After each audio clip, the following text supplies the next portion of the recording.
अस्सलाम वालेकुम। आज हम डिस्कस करते हैं एप्लीकेशंस ऑफ हाइड्रोजन बॉन्डिंग, या आप इसको इफेक्ट्स ऑफ हाइड्रोजन बॉन्डिंग भी कह सकते हैं, क्योंकि हाइड्रोजन बॉन्डिंग मॉलिक्यूल्स की प्रॉपर्टीज को इफेक्ट करता है। हम देखेंगे कि जिन मॉलिक्यूल्स में हाइड्रोजन बॉन्डिंग होती है उनकी प्रॉपर्टीज को, और जिनमें ऐसे मॉलिक्यूल्स जिनमें हाइड्रोजन बॉन्डिंग नहीं होती उनकी प्रॉपर्टीज कैसी होती है। तो हम जब कंपेयर करेंगे तो हमें उनमें हाइड्रोजन बॉन्डिंग का इफेक्ट क्लियर हो जाएगा। तो इसको स्टार्ट करते हैं हम पहले एक एप्लीकेशन से, एसिडिटी ऑफ HF। हम कहते हैं कि HF is a weak acid than HI। इसको देखने के लिए हमें HF की स्ट्रक्चर को देखना पड़ेगा। इसकी स्ट्रक्चर को आपने इस तरह बनाना है कि जो फ्लोराइड्स हैं वो कॉर्नर्स पे आए, क्योंकि अगर ये कॉर्नर्स पे होंगे तो इनके दरमियान डिस्टेंस ज्यादा होगा। हम बात करें इसकी एसिडिटी कि ये वीक एसिड है। हम कहते हैं कि जो HF है इसमें अगर आप हाइड्रोजन को देखें तो हाइड्रोजन जो है वो दो फ्लोराइड्स के दरमियान ट्रैप्ड है। अब एसिड वो स्ट्रांग होता है जो हाइड्रोजन को इजीली रिलीज कर सके।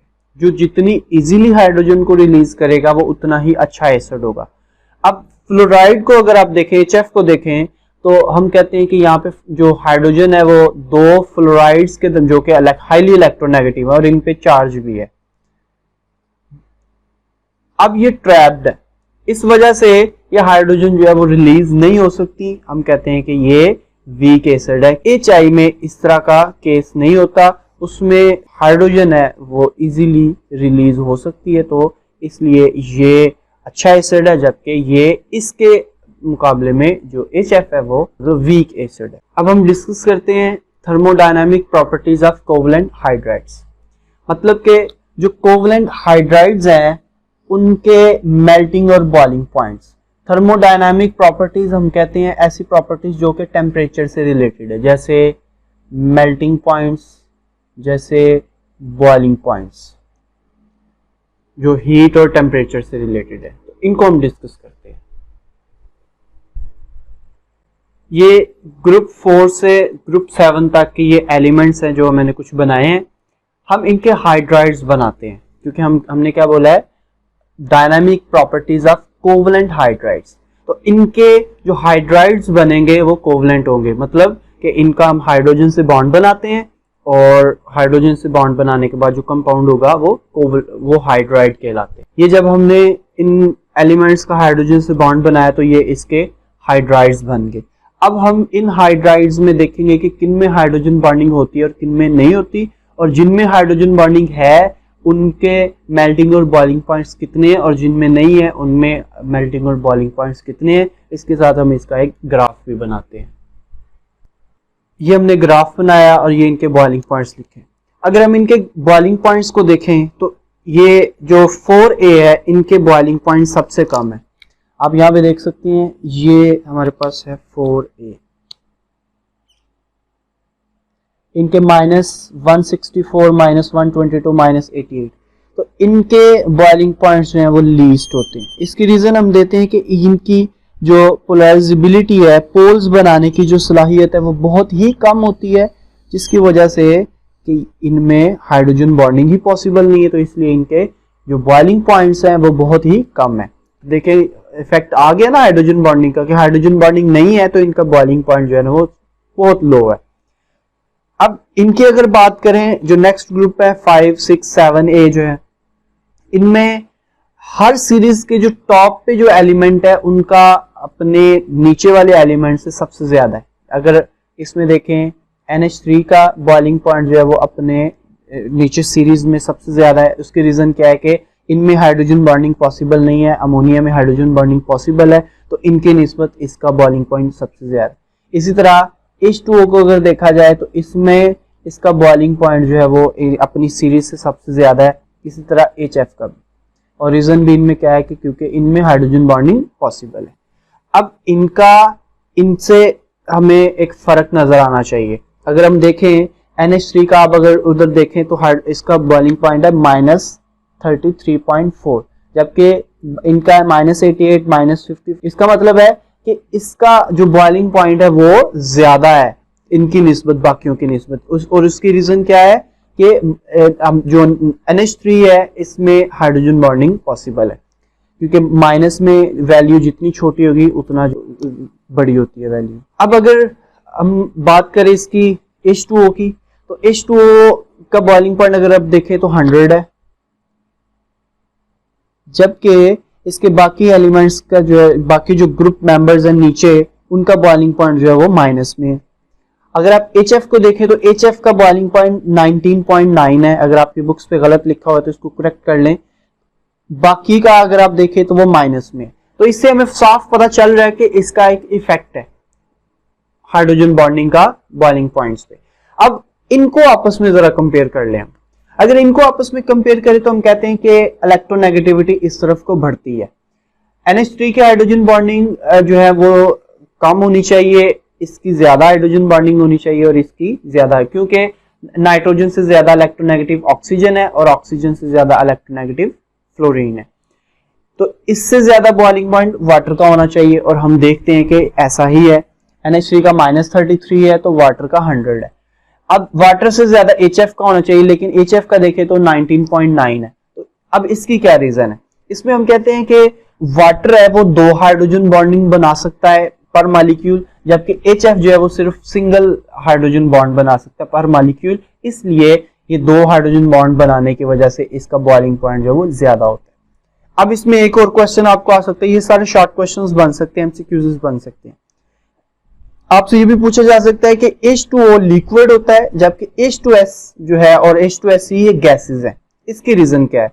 तो इसमें भी आपने सेम वही कहना है कि एक्चुअली H2O में हाइड्रोजन बॉन्डिंग होती है जबकि H2SE और H2S में हाइड्रोजन बॉन्डिंग पॉसिबल नहीं है, इसलिए ये दोनों गैसेस है। तो देखिए इफेक्ट आ गया हाइड्रोजन बॉन्डिंग का। नेक्स्ट हम बात करते हैं solubility of hydrogen bonded molecules. ऐसे मॉलिक्यूल्स जो वाटर के साथ हाइड्रोजन बॉन्डिंग कर सकते हैं वो वाटर में सॉल्युबल भी होंगे।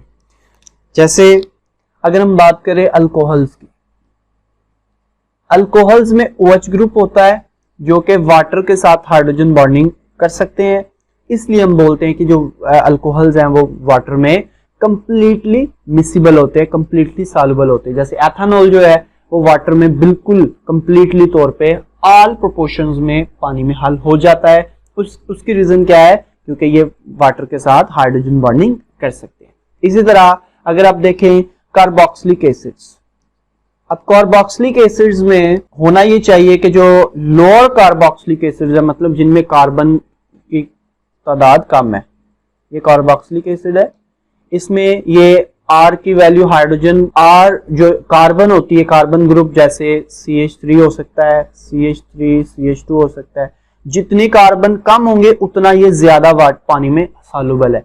क्यों? क्योंकि इसमें भी ये ऑक्सीजन है और हाइड्रोजन भी है, तो ये वाटर के साथ हाइड्रोजन बॉन्डिंग कर सकता है, इसलिए हम बोलते हैं कि ये भी वाटर में सॉल्युबल होते हैं। जो ये R चेन कार्बन नंबर बढ़ता जाता है, इसकी पोलैरिटी जो है ना वो कम होती जाती है और ये पानी में हल नहीं होते, इसलिए हम बोलते हैं कि जो स्मॉल साइज कार्बोक्सिलिक एसिड्स है वो पानी में हल होते हैं। अब ये पानी में हल हो जाए, और इसके अलावा शुगर्स हैं, शुगर्स और बहुत से ऐसे कंपाउंड्स जिनमें हाइड्रोक्सिल ग्रुप होते हैं वो पानी में हल हो जाते हैं। इसके अलावा कुछ कंपाउंड्स ऐसे हैं जो पानी में बिल्कुल हल नहीं होते। उसकी रीजन क्या है? जैसे हाइड्रोकार्बन्स है, हाइड्रोकार्बन्स जैसे CH4, ये पानी में बिल्कुल हल नहीं होते, इसलिए क्योंकि इनमें कोई भी हाइड्रोजन बॉन्डिंग नहीं होती। ये वाटर के साथ किसी किस्म की अट्रैक्शन या हाइड्रोजन बॉन्डिंग शो नहीं करते, इसलिए ये पानी में सॉल्युबल नहीं होते। तो फिर हम कह सकते हैं, आपको सॉल्युबिलिटी का रूल भी पता है, लाइक डिसॉल्व लाइक। अगर पोलैरिटी है, एक पोलर है दूसरा भी पोलर है, दोनों में अट्रैक्शन आ जाएगी तो वो सॉल्युबल है, और अगर एक पोलर है दूसरा नॉन पोलर है तो वो एक दूसरे में सॉल्युबल नहीं होंगे। अब हम बात करते हैं स्ट्रक्चर ऑफ आइस की। स्ट्रक्चर ऑफ आइस में हाइड्रोजन बॉन्डिंग का बहुत रोल है। जब वाटर लिक्विड स्टेट में होता है तो मॉलिक्यूल्स मोशन करते रहते हैं हर वक्त। वाटर इन लिक्विड स्टेट, तो मॉलिक्यूल्स मोशन करते रहते हैं H2O, जिससे क्या होता है कि हाइड्रोजन बॉन्डिंग बनती है और ब्रेक होती जाती है। जैसे आप देखिए ये मॉलिक्यूल्स हैं, ये मूव कर रहे हैं, यहाँ पे उनमें अट्रैक्शंस आई और जो ही वो एक दूसरे के करीब से गुजर गए तो हाइड्रोजन बॉन्डिंग जो है वो खत्म हो गई। अब हम जब वाटर का टेम्परेचर लो करते जाते हैं तो टेम्परेचर लो करने से हमें पता है काइनेटिक एनर्जी डायरेक्टली प्रोपोर्शनल होती है टेम्परेचर लो किया तो जो वाटर के मॉलिक्यूल्स की काइनेटिक एनर्जी है वो कम होती जाएगी, मॉलिक्यूल्स की मोशन रुकती जाएगी। अब पहले मॉलिक्यूल ऐसे मूव कर रहे थे तो अट्रैक्शन को कम टाइम मिल रहा था, अब मॉलिक्यूल जब स्लोली मूव करेंगे तो उनमें अट्रैक्शन बढ़ती जाएंगी, टाइम बढ़ता जाएगा अट्रैक्शन का। तो क्या होता है कि मॉलिक्यूल्स में अब जो है पहले मॉलिक्यूल्स इर्रेगुलर थे, इर्रेगुलरली जो है ना वो अरेंज थे, जबकि अब क्या होता है जब हम टेम्परेचर कम करते हैं, जब काइनेटिक एनर्जी लो होती है तो मॉलिक्यूल्स में रेगुलरिटी आना शुरू हो जाती है। उससे क्या होता है कि मॉलिक्यूल्स अब अरेंज होना शुरू हो जाएंगे और उनमें हाइड्रोजन बॉन्डिंग मजीद स्ट्रांग होती जाएंगी, जिसे हम कहते हैं कि उनमें एम्प्टी स्पेसेस डेवलप हो जाती हैं। जैसे देखें, मैं कहता हूं कि वाटर का टेम्परेचर है 10 डिग्री सेंटीग्रेड, उसको हम कम करते जाते हैं वो आ जाता है 8 डिग्री सेंटीग्रेड, तो यहाँ पे मॉलिक्यूल्स के दरमियान स्पेसेस ज्यादा है, ये वाटर मॉलिक्यूल्स है, स्पेसेस इनमें ज्यादा। जब टेम्परेचर कम किया तो मॉलिक्यूल्स एक दूसरे के थोड़े क्लोज आए। अब जो हम टेम्परेचर कम करते जाते हैं, आपने इस चीज को गौर से समझना है, जब 4 डिग्री सेंटीग्रेड पे आते हैं ना तो मॉलिक्यूल ने जितना क्लोज आना था मॉलिक्यूल मैक्सिमम क्लोज आ जाते हैं, इससे मजीद क्लोज नहीं होते।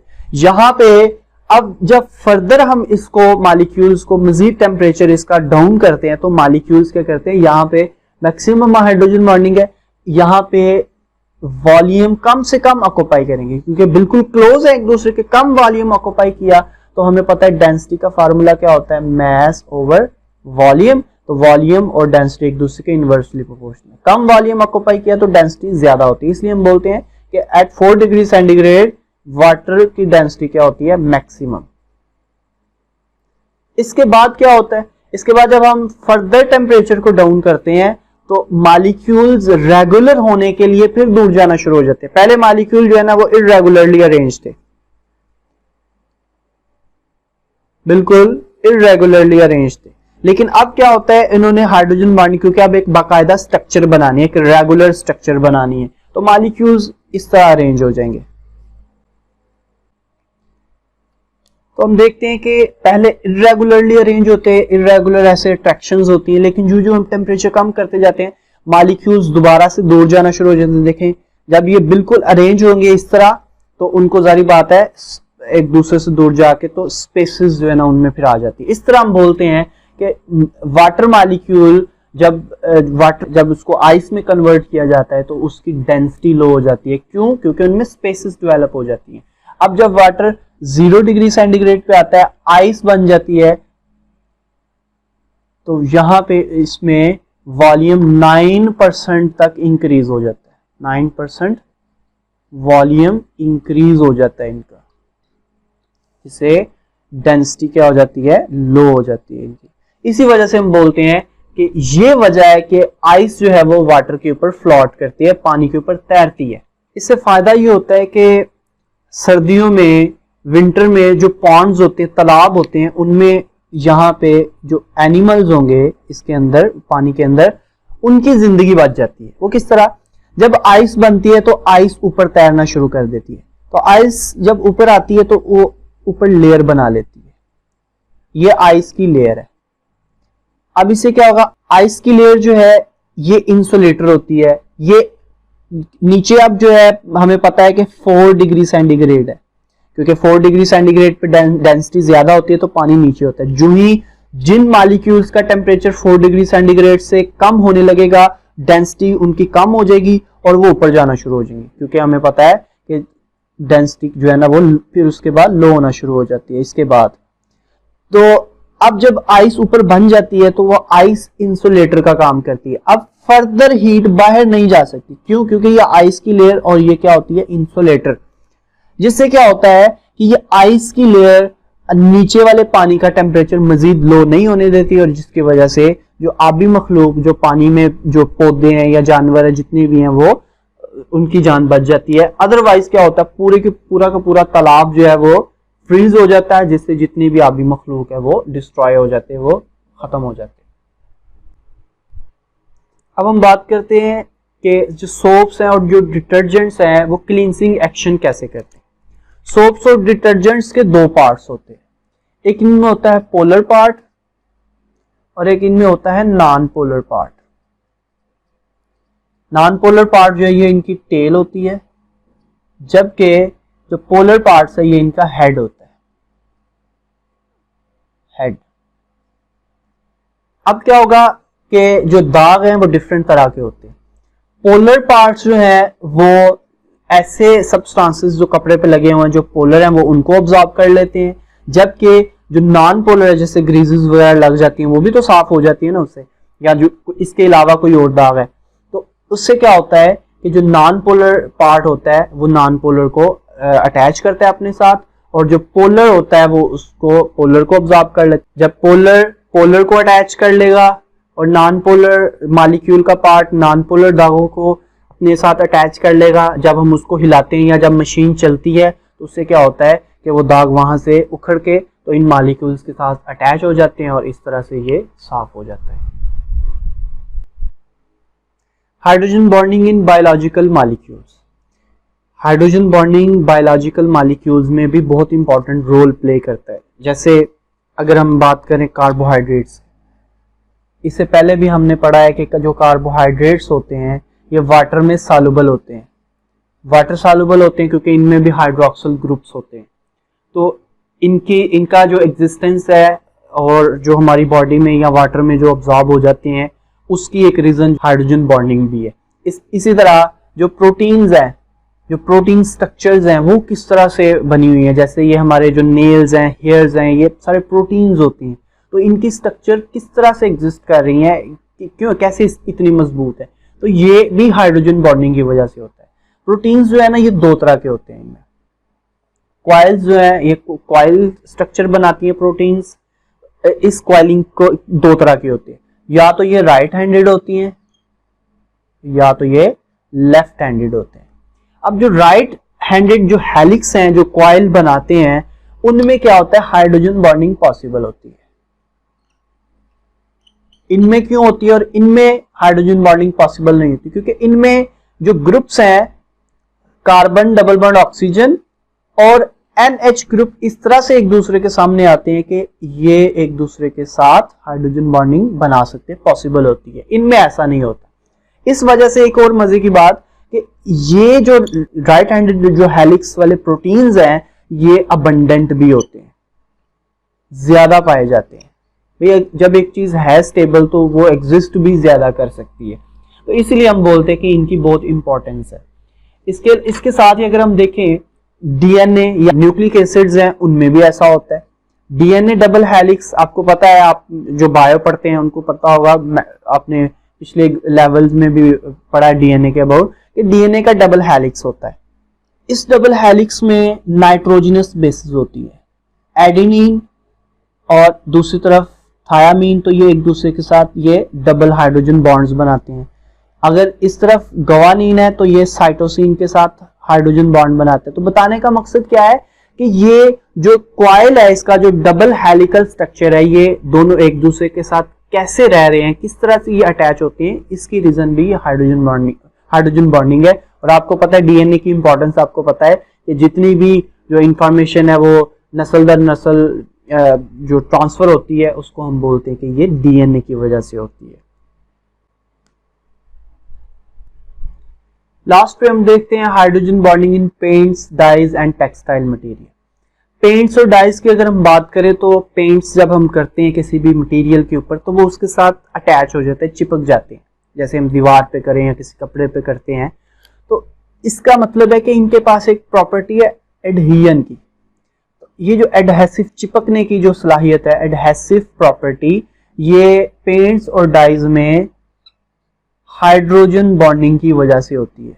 क्योंकि अट्रैक्शंस चाहिए होती हैं और अट्रैक्शन भी ऐसी होनी चाहिए जो सबसे ज्यादा स्ट्रांग हो पेंट्स और डाइज में। तो इंटरमॉलिक्यूलर फोर्सेस में हाइड्रोजन बॉन्डिंग जो है वो सबसे ज्यादा स्ट्रांग होती है। हाइड्रोजन बॉन्डिंग जो इंटरमॉलिक्यूलर फोर्सेस के साथ कंपेयर करें तो ये सबसे ज्यादा स्ट्रांग होती है, इसलिए एडहेसिव नेचर जो पेंट्स और डाइज में होती है वो हाइड्रोजन बॉन्डिंग की वजह से, जिसकी वजह से ये सब्सटेंसेस पे अटैच हो जाते हैं। ग्लू और हनी जो है इसमें जो इनकी स्टिकी नेचर होती है, चिपकने की नेचर इसको भी हम बोलते हैं, इसमें थोड़ा सा फर्क होता है। एडहेसिव और स्टिकी नेचर जो है ये भी हाइड्रोजन बॉन्डिंग की वजह से ही है, क्योंकि इनको फोर्स चाहिए अटैच होने के लिए किसी चीज के साथ, तो ये भी हाइड्रोजन बॉन्डिंग की वजह से होती है। इसके अलावा हम बात करें टेक्सटाइल मटेरियल की, तो टेक्सटाइल में जब थ्रेड मेकिंग होती है, धागा बनता है जब, तो उसकी जो स्ट्रेंथ है, उसकी जो ताकत है, धागा कितना मजबूत होगा वो भी डिपेंड करता है हाइड्रोजन बॉन्डिंग की वजह, हाइड्रोजन बॉन्डिंग पे, क्योंकि इसको जो है वो टेक्सटाइल में जो धागा है उसको स्ट्रेंथ चाहिए, धागा जितना मजबूत होगा उतना कपड़े की क्वालिटी ज्यादा होगी और जो है हम कहते हैं कि ये उतना ही अच्छा कपड़ा होगा। तो ये भी डिपेंड करता है कि टेंसाइल स्ट्रेंथ जो रिजिडिटी है धागे की, थ्रेड की, वो हाइड्रोजन बॉन्डिंग की वजह से ही होती है। तो ये एप्लीकेशंस हमने देखी जिसमें हमने खास तौर पे ये फर्क देखा, ऐसे मॉलिक्यूल जिनमें हाइड्रोजन बॉन्डिंग होती है उनकी प्रॉपर्टीज कैसे चेंज हो जाती है और जिनमें हाइड्रोजन बॉन्डिंग नहीं होती उनकी प्रॉपर्टीज कैसे जो है ना वो उनसे मुख्तलिफ होती है।